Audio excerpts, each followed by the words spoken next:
Hey, my friend, welcome to Daily Faith. My name is Philip Cameron, and I am delighted to have you with us. I've been serving the Lord for decades, and I can never get over how He manages to arrange me and move me to where He wants me to be.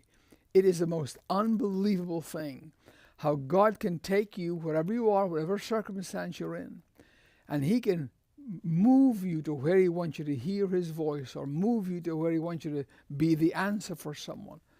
When you think that I came from Scotland to America in 1969 and ended up back in Eastern Europe, the other side of the world, so I've come west and I've gone east because God had needs and He was able to transfer me from one place to the other. And I believe that God has got you to where you are today to listen to what we are talking about. I've got a dear friend, a great guest. I believe he's going to speak life into your situation, especially if you're facing a situation with your kids in this digital age. We are living in the most diabolical days. Technology, let me tell you something. See this thing here? This thing here is 2 clicks away to have your kids watching the most vile pornography, murder, death, whatever. And we have got to have an answer. And my guest today has been anointed to speak about this particular thing. He pastors a very successful church in Cleveland, Tennessee called Peerless Church. And we'll be learning more about that today. And Darren Schock is with us, and I am excited for him to talk to you about your family. And so stay where you are. If you know someone that's struggling with their kids, if you're a pastor that is looking at this runaway train called the digital age. I was watching today, early this morning, Glenn Beck talking about the AI, how it's now into general AI, which is one step away from super AI. We are at a tipping point right now, where computers are smarter than we are, and they never sleep. They never have to stop for a meal or go to bed. They're working all the time. We need answers in the church. And Pastor Darren Schock is going to be talking to us today. I'm excited to have you here. I'm thrilled you're with us. Don't move from where you are. Welcome to Daily Faith.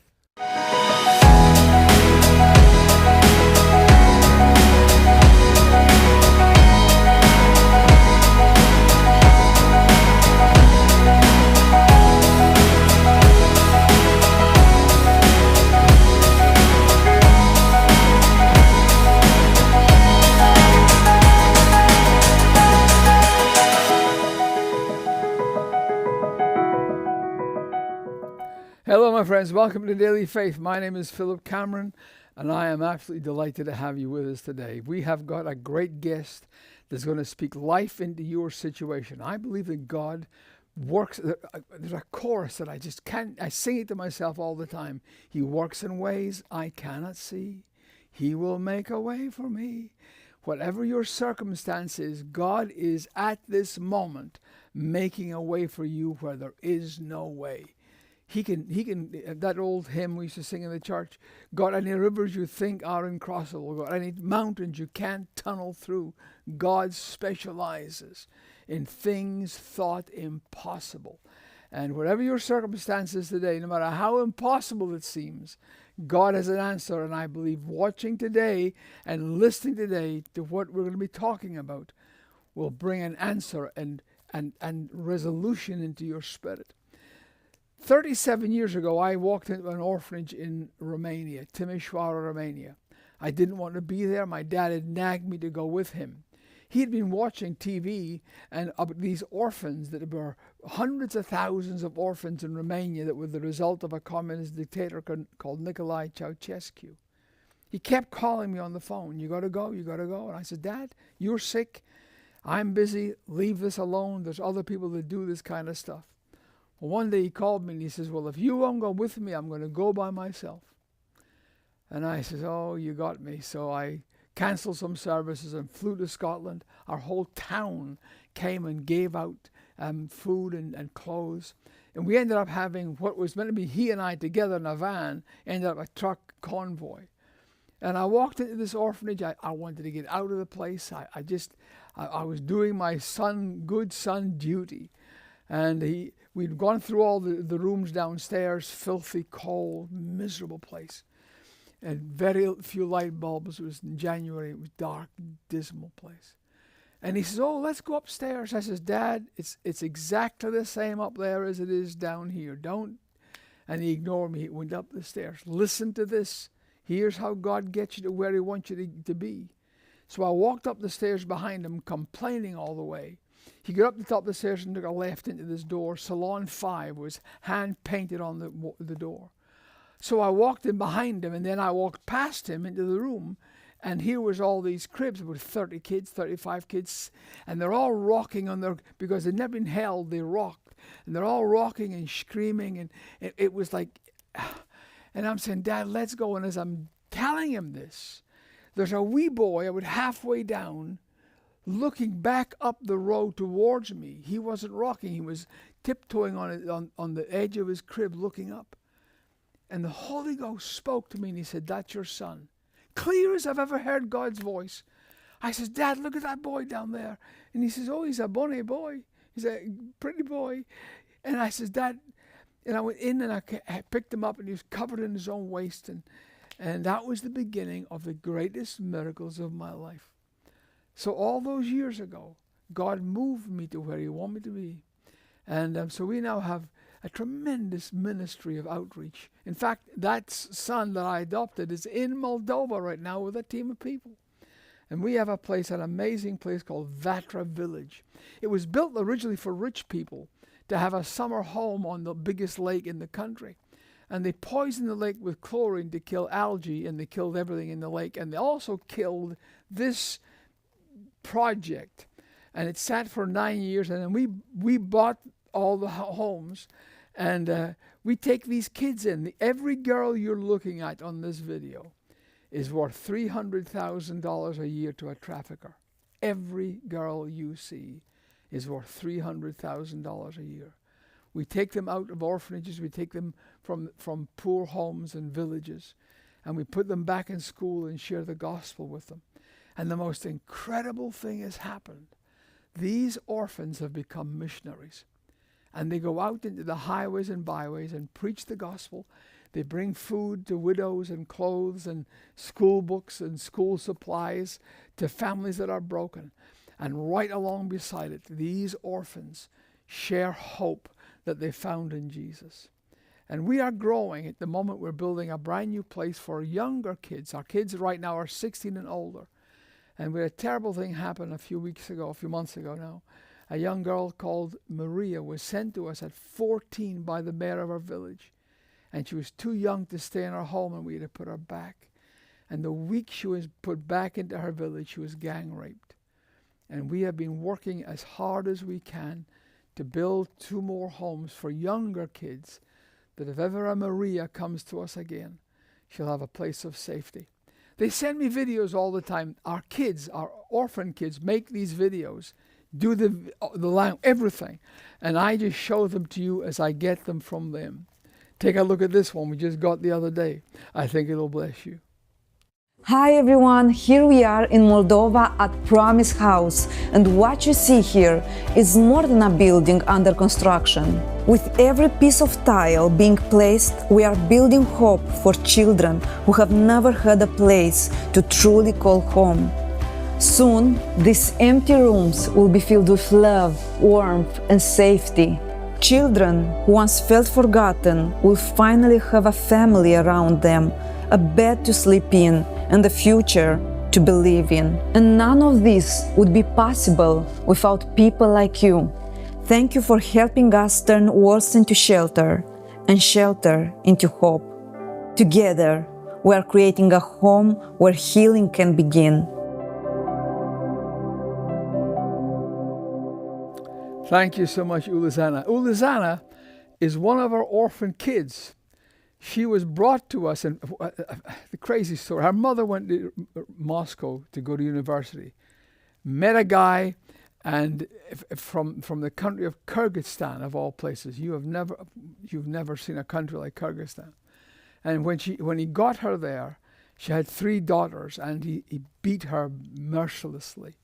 And then she got pregnant again with Ulizana, the girl you've just heard speaking. And she ran away, got back to Moldova. Her parents didn't want her, had nothing to do with her.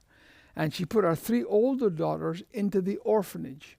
And she put Ulizana into a tuberculosis hospital. Listen, a tuberculosis hospital. She was perfectly normal, but that was the only place she could put her. And she sat rotting in that place for 12 years. And one day, after never hearing from her mother, because she's Asian in her appearance, because she comes from Kyrgyzstan, told every day, "You're ugly, you're hideous, you're ugly, look at you, you're useless." And they called her Christina. And one day this Western-looking woman came in and she says, "I'm your mother." She says, you've got sisters. Would you like to meet your sisters?" Had no idea. Took her from the tuberculosis hospital to the orphanage and dropped her off. And at the orphanage, she discovered that her mother was mentally ill, that her name was Ulizana, not Christina, and her sisters were in a different part of the orphanage and she couldn't see them. And when we found her and she came to our home at 16, she'd never been inside a home, she'd never watched her mom cook a meal, she'd never had a Christmas, she lived in an institution every day of her life. An angry young girl. And now Ulizana is married. She heads up our video production and has entered in Moldova, Romania. They have a thing called Romania's Got Talent, like we have over here. And she was 3rd in all of the whole of Moldova and Romania. He works in ways we cannot see. And we need you to help us. We are building these homes for younger kids. Everything you see has been created by someone giving $1 a day. $1. You can change a life for $1 a day. And if you could help us by sponsoring these new homes that we're building as we speak, we've got to get staff, we've got to start building this out because younger kids need more care than the older ones. We need you to help us. Every home that we build needs 300 people giving $1 a day. You can change someone's life eternally for the loose change in your pocket. You sure can't buy a gallon of gas for $1 anymore.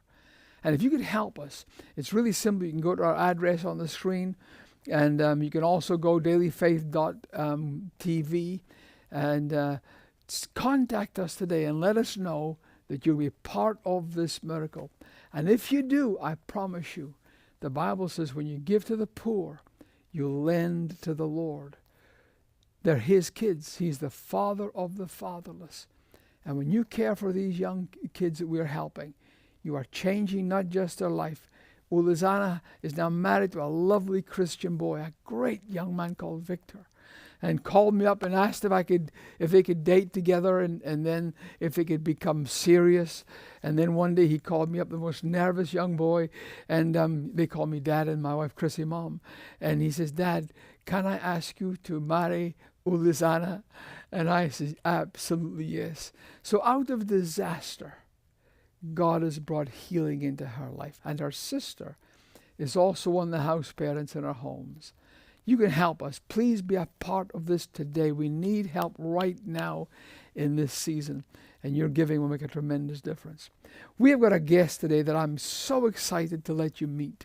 Darren Shaw is a pastor in a church called Peerless Church in Cleveland, Tennessee.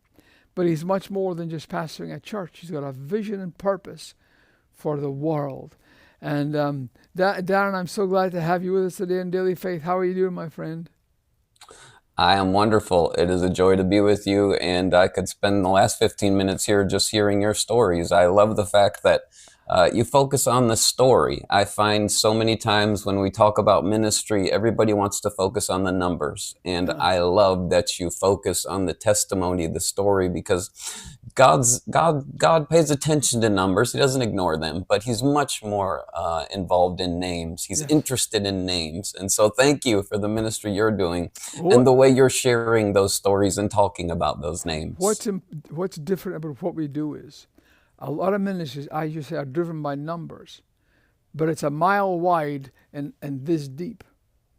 An inch deep, yeah. And there's no life change in it. It's a bowl Yeah. of rice or a thing of soup, and here we go. Look, we've just fed 5,000 people, and for that moment, that's wonderful.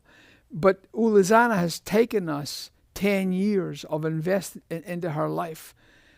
Some of our kids are doctors today, and they work as interpreters for the embassies in Moldova, because Yeah. I'd rather change a life than just touch with no real effect 1,000. There's no end result of that. So that's why we do what we do. Absolutely. And I've thought about James 1:27 that says, pure and undefiled religion is this, taking care of the widows and the orphans in Absolutely. their distress. You're certainly doing that. Absolutely. You're fulfilling your religion is pure and undefiled, certainly, at least according to Scripture. So I love it. I No, love it. we are having the time of our lives. These 2 new homes are for younger kids. And this little girl, Maria, that was put back, we were made to put her back because she was underage to stay in Vatra Village. And she was gang raped by 10 men, lost her mind. Yeah, that's And heartbreaking. so that has motivated us. We are literally working nonstop to get these houses finished, to get more kids in. You have a burden for kids, and we are living Yep. in a Yes. digital age that I don't understand. I'm as dumb as a moose when it comes to electronics. I'm serious. You and all of us. Yes. My 10-year-old grandkids look at me with shock at how little I know, and they can go up to a gadget and go, there you are, Granddad.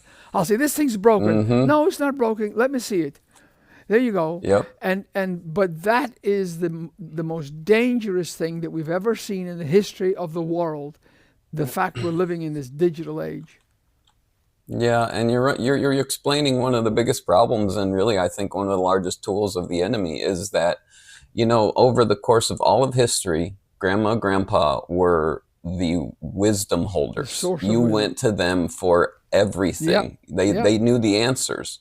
And now this whole dynamic is flipped, and the younger generation sees Wow. mom, dad, grandma, grandpa as far less wise, and it's just widening the generation gap So true. and separating us in ways that we don't need to be separated. It's all a tool of the enemy that starts from the ground up, and that's just scratching the surface. We run into this problem all the time, and then you have grandparents raising grandchildren, and they don't know how to deal with, what do I do with this technology? And so often we simply hand it to them, and we hope for the best. And I've got 3 children, my wife Christy and I.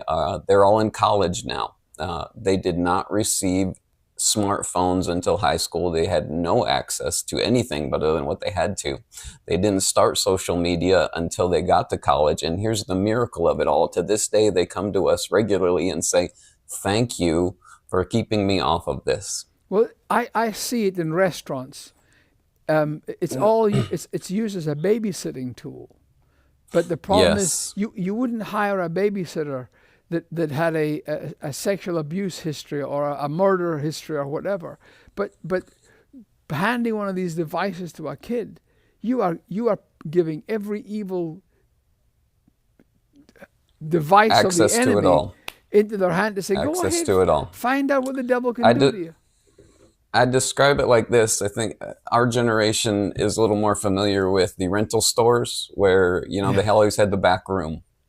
But the back room usually had a curtain on it. And if it didn't, when I was 12, I'd kind of peek around the corner as I walked by, but that's as far as I could get.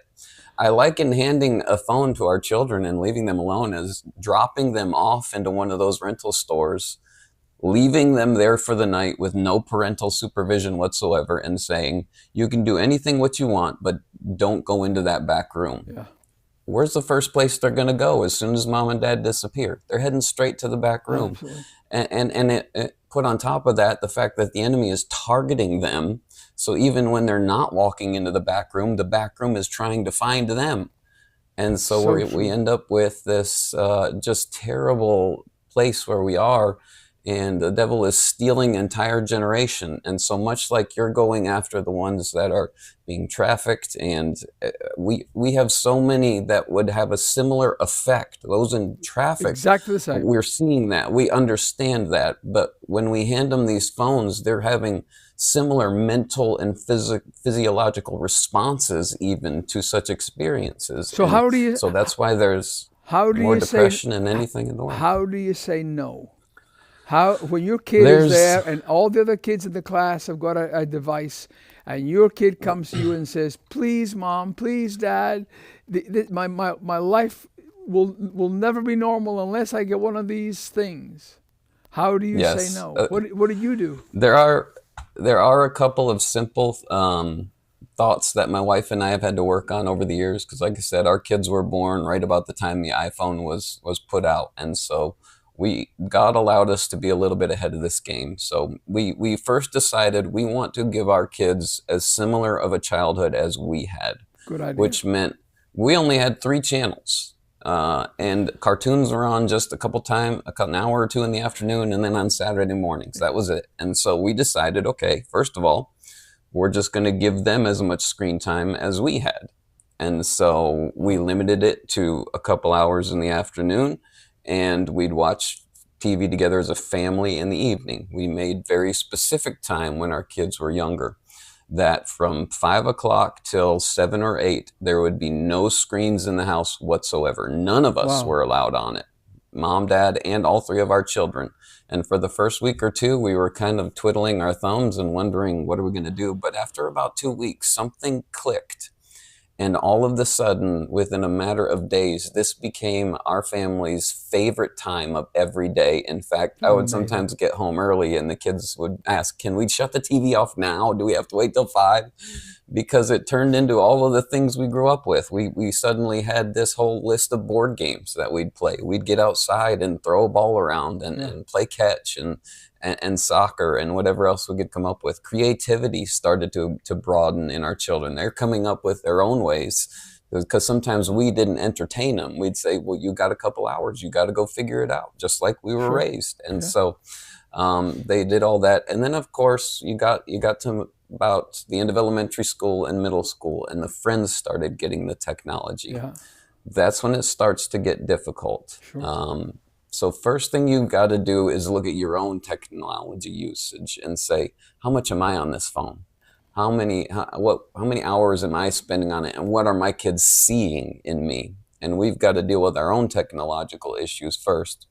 But then we started noticing, okay, the first thing we decided was when I was growing up, I'd often ask my dad a question when he'd tell me no, and his response would be, as so many parents use, because I said so. Yeah. And Christy and I decided that when our kids asked us about technology, now if they asked for a cookie and said, why not? I'd say, because I said so. But Yeah. if they asked, why can't I have this technology? We always were prepared to give them an answer, because it's like holding a loaded gun.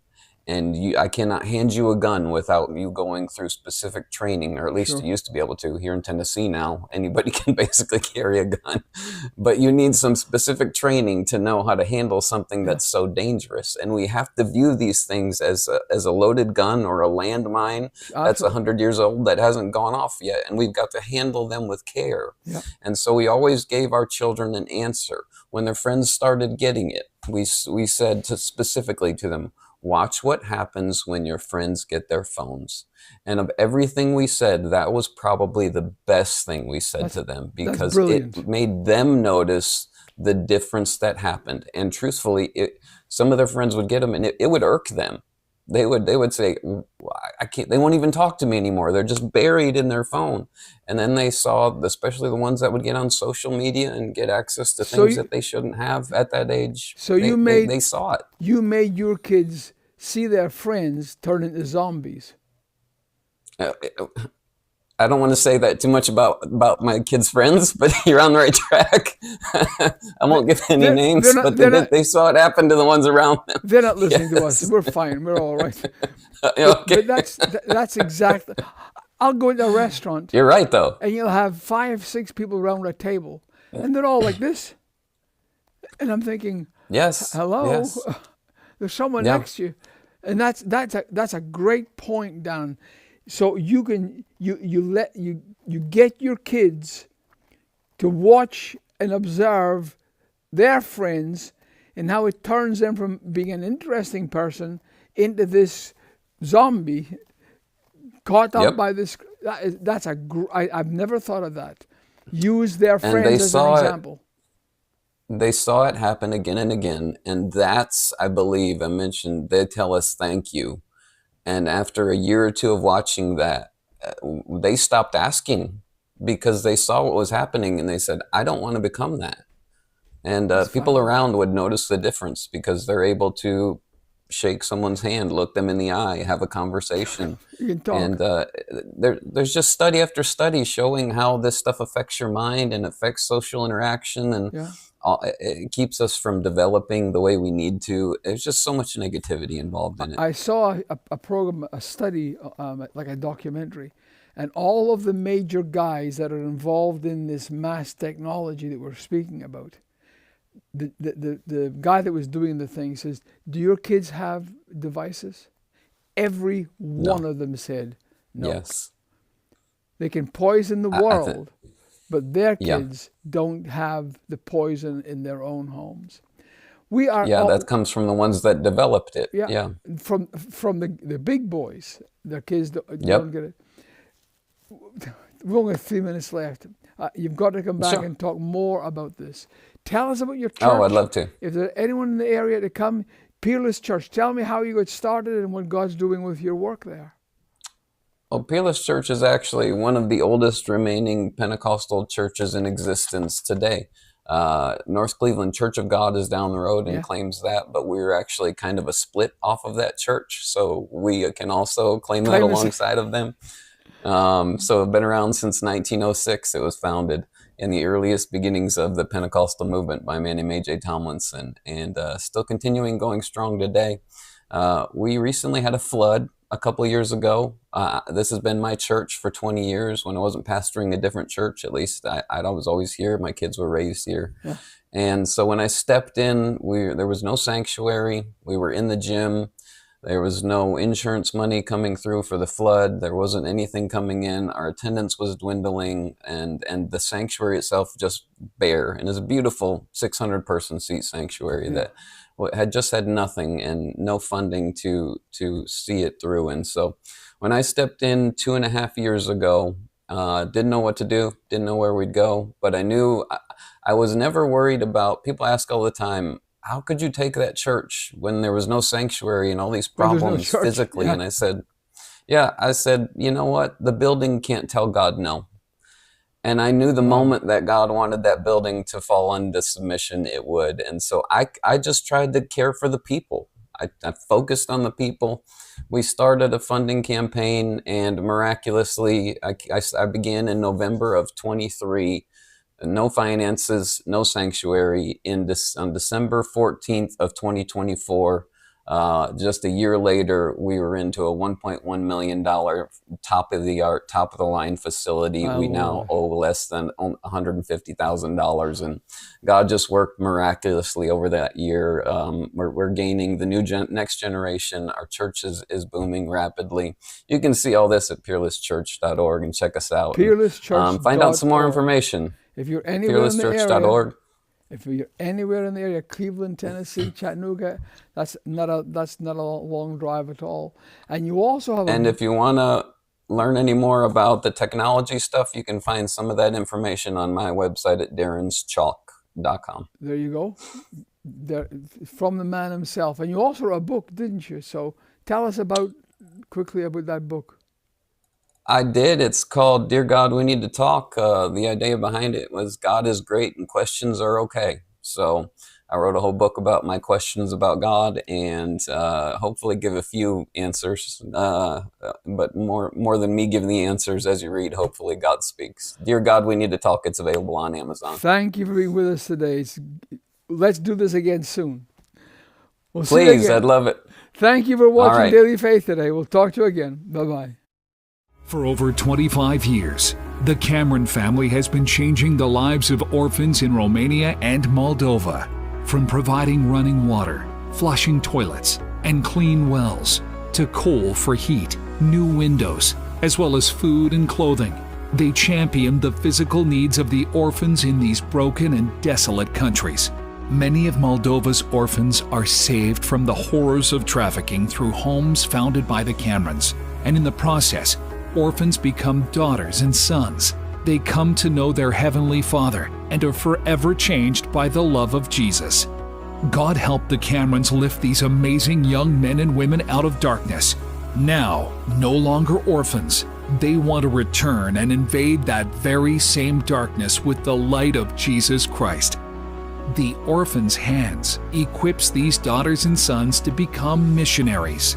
Your monthly gift of $31 will allow us to rescue and take in more girls and boys, saving them from the hell of human trafficking. Your monthly partnership will allow us to care for those in the Orphan's Hands homes in Moldova and the Ukraine. If you want to join Philip and Chrissy in taking care of these precious young people, please contact us today by calling 833-DAILY-FAITH. You can also give by going online to www.dailyfaith.tv or by writing to Post Office Box 25, Clinton, Tennessee 37716. So many lives depend on what we do. Thank you for loving the lost.